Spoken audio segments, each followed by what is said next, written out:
இது ஒரு நாடக பாங்கு வடிவில் காட்டியுள்ளார். சுருக்கமாக சொல்லிவிடுங்கள். தன் மகளும்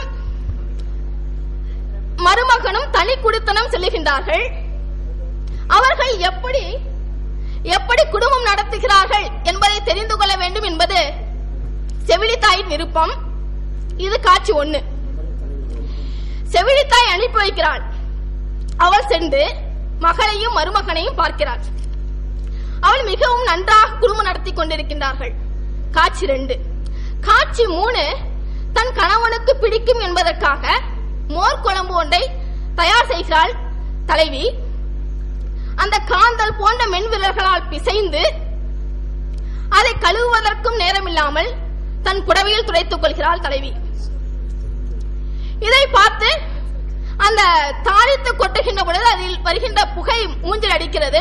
அதையும் துடைக்க அவளுக்கு நேரமில்லை. காட்சி 3. காட்சி 4 என்கின்ற பொழுது அந்த உணவை தன்னுடைய கணவனுக்கு பரிமாறுகிறாள். பரிமாறுகின்ற பொழுது அவள் அழகில்லை என்றாலும் அவள் வைத்த குழம்பு மிகவும் நன்றாக இருக்கிறது, சுவையாக இருக்கின்றது என்று தலைவன் சொல்லுகின்ற பொழுது அவளுக்கு இவ்வளவு நேரம் பட்ட கஷ்டத்தை மீறி ஒரு சந்தோஷம் அவளுக்கு மீறிடுகிறது என்பதாக இதை காட்சி வகைப்படுத்துகிறார் சாமி சிதம்பரனார். சீக்கிரமாக முடித்துக் கொள்ளுங்கள். ஆய்வு முடிவு.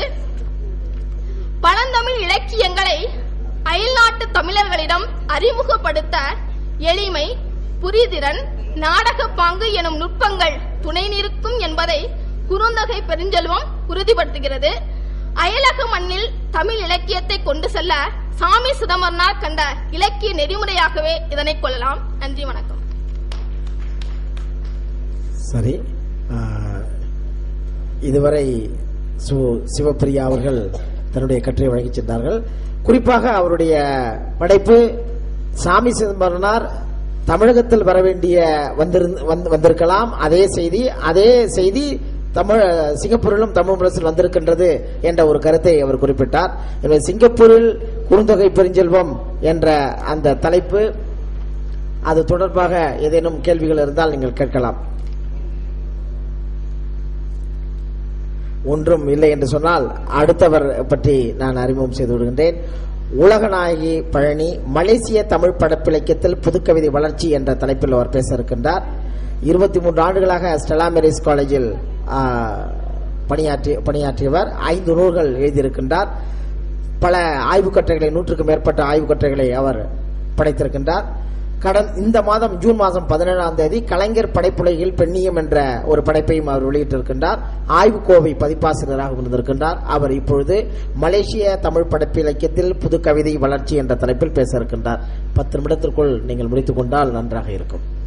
8 நிமிடத்திற்குள் முடித்து விடலாம். ரொம்ப நன்றி. 2 நிமிடம் கேள்வி பதிலுக்கு. எவ்வளவு நேரம் பேசுகிறோம் என்பதை விட எப்படி பேசுகிறோம் என்பதுதான் முக்கியம்.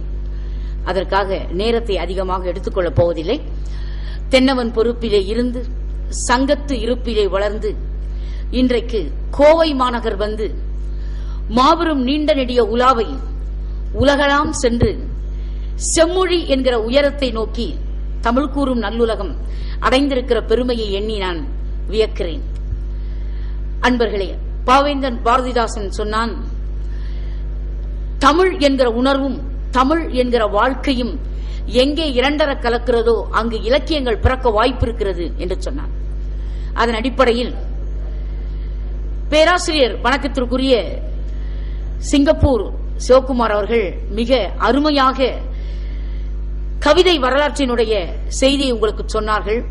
நான் இப்பொழுது உங்களை மலேசியா அழைத்துக் கொண்டு போகலாம் என்று சிந்திக்கிறேன்.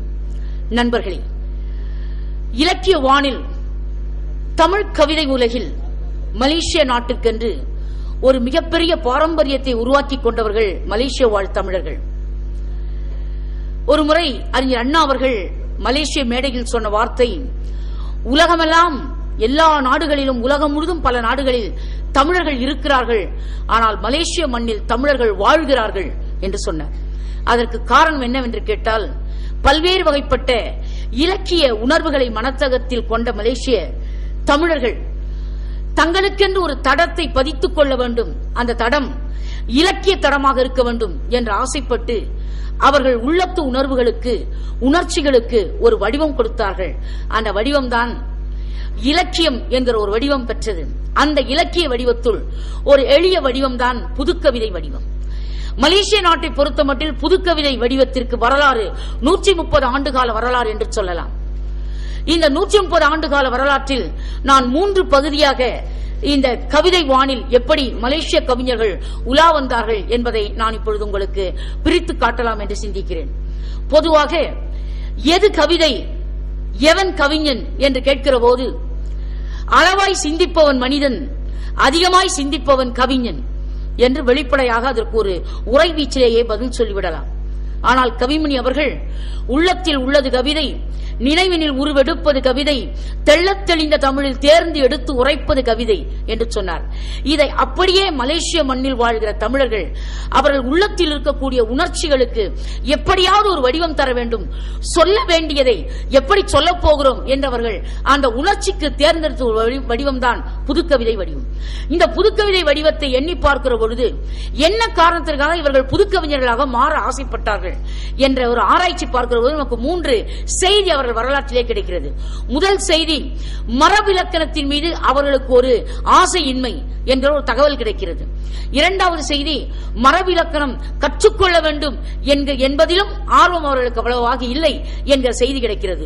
மூன்றாவது செய்தி, உரை வீச்சு என்கிற ஒரு புதிய வடிவத்துள் எப்படியாவது ஒரு தகவலை கொண்டு போய் மனித உள்ளத்திலே பதித்து விட வேண்டும் என்கிற ஒரு வேகம், அந்த வேகம் விவேகத்துடன் கூடிய ஒரு வேகமாக இருந்த காரணத்தினால் நமக்கு ஒரு இலக்கிய வடிவம் கிடைத்தது என்பதை சிந்திக்கலாம்.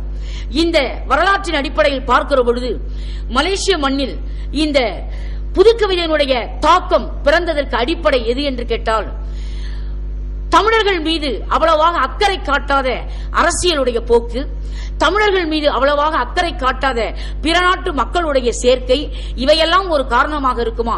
அதனால் இவர்கள் சொல்ல வந்ததை கவிதை வடிவத்தில் சொல்ல துணிந்தார்களா என்று நாம் எண்ண தோன்கிறது. இந்த புதுக்கவிதை வடிவத்தை அவர்கள் தேர்ந்தெடுக்கிற பொழுது தமிழகம், தாயக தமிழகம் அவர்களுக்கு மிகவும் உறுதியாக இருந்திருக்கிறது. குறிப்பாக கவியரசு கண்ணதாசனுடைய வசன கவிதை, கவியரசு கண்ணதாசனுடைய திரைப்பட பாடல்கள், பழைய பாடல்கள், 50 ஆண்டுகளுக்கு முன்னால் தமிழ் திரைவானில் உலா வந்த உணர்ச்சி மிகுந்த, கருத்தாழம் மிகுந்த, அழகிய தமிழ் மிகுந்த அந்த பாடல்கள், இவையெல்லாம் அவர்கள் உள்ளத்தில் ஒரு மிகப்பெரிய ஆர்வத்தை உண்டு பண்ண காரணத்தால் அவர்கள் இப்படிப்பட்ட சிந்தனையிலே இறங்கினார்களோ என்று நமக்கு எண்ண தோன்றுகிறது. மலேசிய வானில் உலா வந்திருக்கக்கூடிய பல புதுக்கவிஞருடைய வரலாற்றை எண்ணி பார்க்கிற பொழுது திரு ஆதிகுமரன் அவர்கள் நடத்திய பல்வேறு வகைப்பட்ட புரட்சி மிகு கவிதை போராட்டத்திற்கு பிறகுதான் இந்த மக்களுக்கு ஒரு எழுச்சி இதில் வந்ததாக நமக்கு ஒரு வரலாறு கிடைக்கிறது. இன்னொரு பக்கம் நம்முடைய வணக்கத்திற்குரிய எழுத்தாளர், மலேசிய எழுத்தாளர் சங்கத்தினுடைய புரட்சி மிகுந்த மக்கள் ஓசையினுடைய தலைவர் ராஜேந்திரன் அவர்கள் ஒரு பெரிய புதுக்கவிதை பற்றிய ஒரு வரலாற்றை, ஒரு கண்ணோட்டத்தை தன்னுடைய மக்கள் ஓசை பத்திரிகையின் மீது அதிகமாக காட்டிய காரணத்தினாலும் மக்களுக்கு இந்த புதுக்கவிதையினுடைய எழுச்சியும் எண்ண ஓட்டம் பிறந்தது என்பதை சிந்திக்கலாம். ஒரு கவிதை சொல்லுகிறேன் பாருங்கள், எப்படி இந்த புதுக்கவிதை தோன்றியது என்பதற்கு. அதாவது ஆலயத்திற்குள்ளே ஒரு மனிதன் செல்கிறான், கடவுளை ஐம்பெரும் பூதமாக பார்க்கிறான், ஐம்பெரும் பூதமாக பார்க்கிறான், பஞ்சபூதமாக பார்க்கிறான், இறைவனை கைதொழுது வணங்குகிறான். பின்னால் இன்னொரு மனிதன் ஆலயத்துக்குள்ளே போகிறான், இறைவனை பஞ்சலோகமாக பார்க்கிறான், கடத்தி கொண்டு போய்விடுகிறான். ஆக பஞ்சபூதம் என்று நினைத்தவன் தொழுகிறான், பஞ்சலோகம் என்று நினைப்பவன் கடத்துகிறான் என்கிற ஒரு எண்ணத்தின் அடிப்படையிலேயே மலேசிய சிந்தனையாளர்கள் தங்களுடைய எண்ண கருத்துக்களையும் உணர்ச்சிகளுக்கும் வடிவம் தர அவர்கள் ஒரு வாய்க்கால் தேடினார்கள். வாய்க்கால் வழியாக செல்லுகிற நீர்தான் வயலுக்கு போய் சேரும். அதுபோல் நம்முடைய உணர்ச்சிக்கு ஒரு வாய்க்கால் வேண்டும். அவர்கள் தேர்ந்தெடுத்த அந்த வடிவம் தான் புதுக்கவிதை வடிவம் என்று சொன்னால் அது மிகையாகாது. அதில்